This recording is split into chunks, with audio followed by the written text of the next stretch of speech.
Now we come to the testing and debugging part.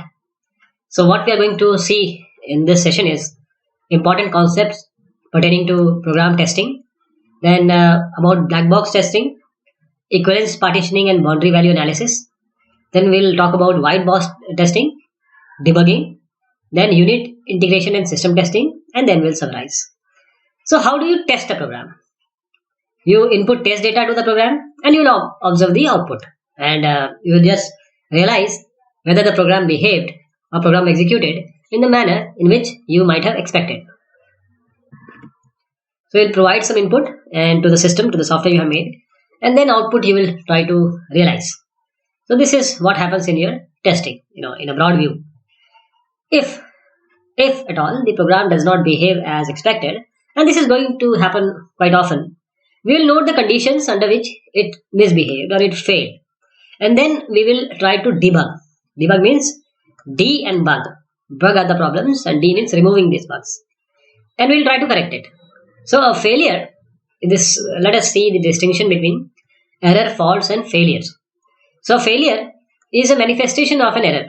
That is, we also know error as defect or bug. Error, defect, or bug. That is why we call it as D error, D defect, and in good word, debug. So a failure is the manifestation of an error, and just a presence of an error. It does not say that the software is going to fail, but there is an error. Then what about fault? Fault is an incorrect state entered during program execution. So it is different from error in the context that this is talking about an incorrect state resulted with some program execution. For example, a variable value is different from what it should be. This can be a result of a fault, and also a fault may or may not. We have seen in error also that presence of error may not lead to a failure. A fault may and may not. It may lead to a failure, but it may not. So test cases and test suite, this is generally asked in interviews.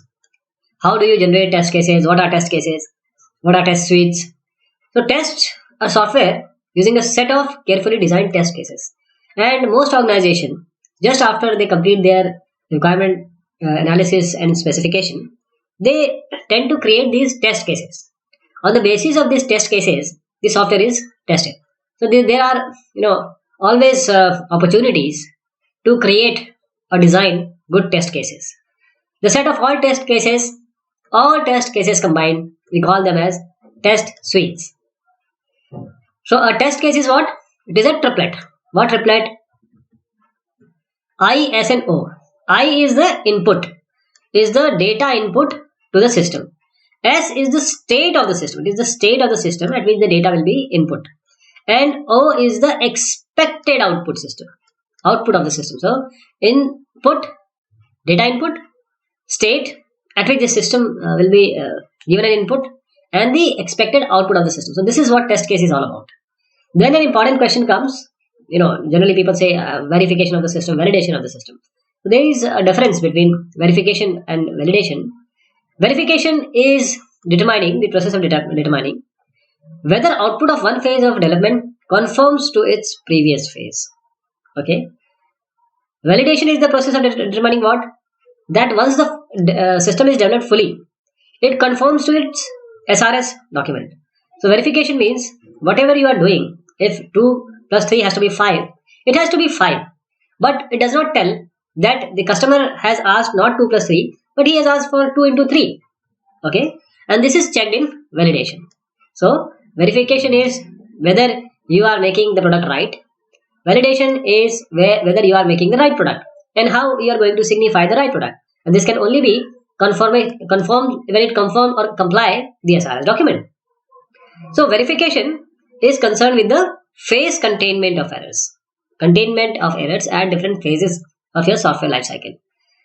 While the validation aims at final product to be error free, if it conforms to the SRS and error free, then we say we have done validation. Then we come to an important aspect, that is designing of test cases.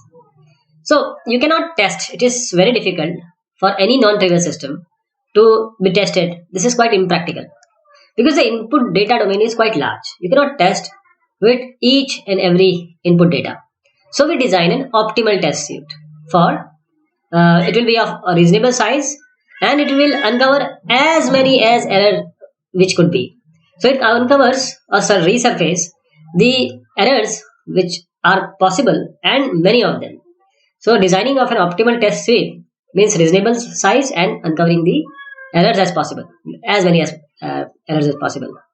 So if we select these test cases randomly, okay, if we randomly test or select the test cases, then various test cases would even not contribute to the significance of the test suite. Means they will not actually check or verify what we wanted to do, and they will also not detect errors not already being detected or by other test cases in the suite.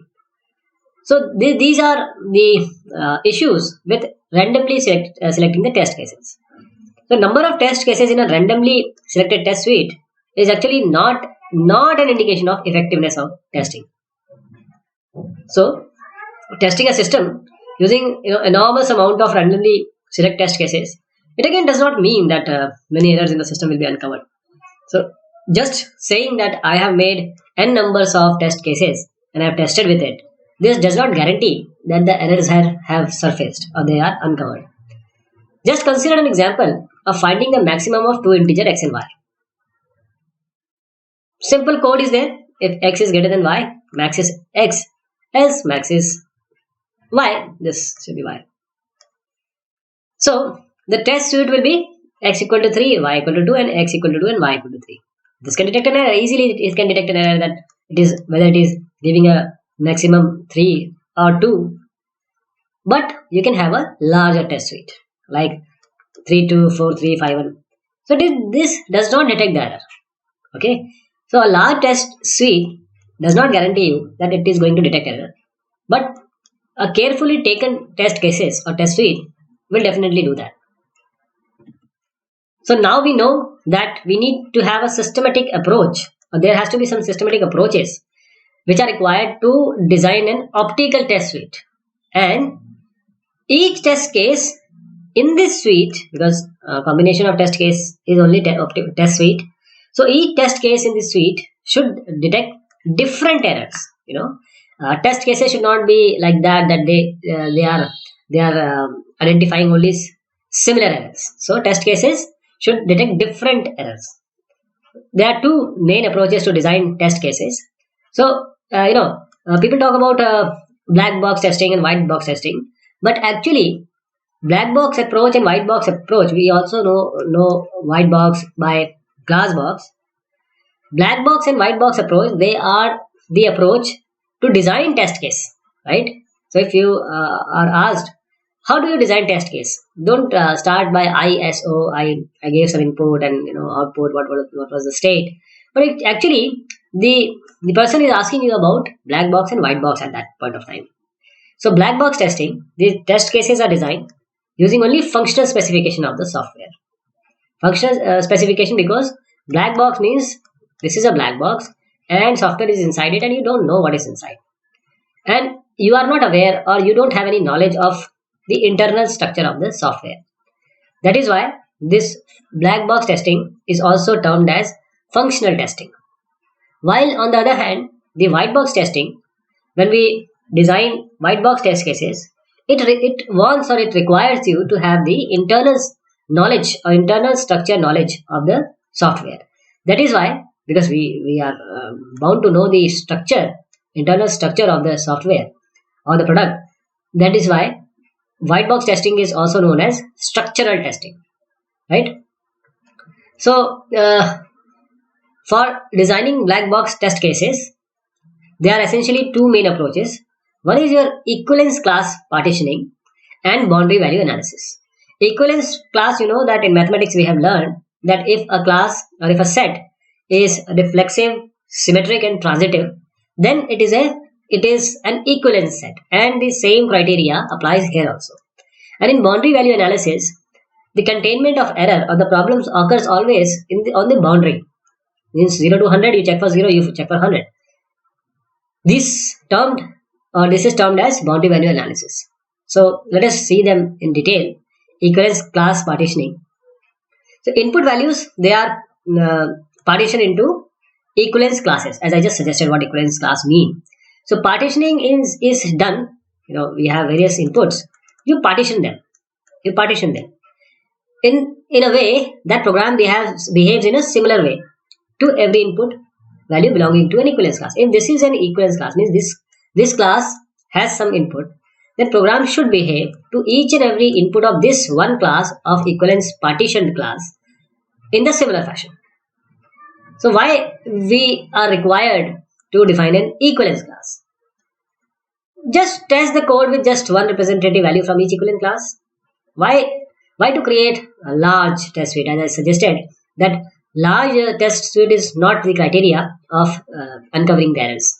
So as good as testing using any other values from the equivalence classes. So if you have an equivalence class, you partition it carefully.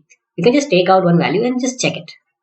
So how do you determine the equivalence classes? You examine the input data, and there are general guidelines for determining the equivalence class which can be given, and this only is related to the reflexive, symmetric and transitive criteria that this set is following or that this partition is following. For example, if the input data to the program is specified by a range of values, say for example numbers between 1 to 5000.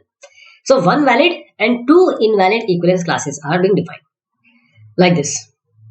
1 to 5000, these are all valid, and beyond 5000 invalid, and before 1000 they are invalid.